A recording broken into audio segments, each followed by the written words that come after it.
Gabay sa pagbasa, pantig na!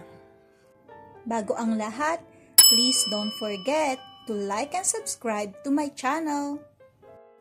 Kamusta kayo mga bata? Ako ulit ito, ang inyong teacher, Riri. Ngayon tayo ulit ay magsasanay magbasa ng pantig.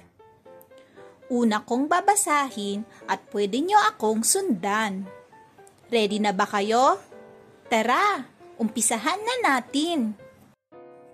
Na, na, na, ana, ena, ina, ona, una, bana, dana, gana, lana, mana,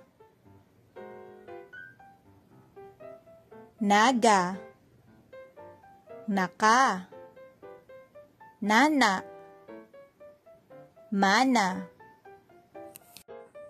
Si, ang, ay, may, si Ana, si Dana, ang gana, ang ina. Ngayon naman, babasahin natin ang mga pangungusap na may pantig. Si Ana ay may ina. Si Ana ay may ina.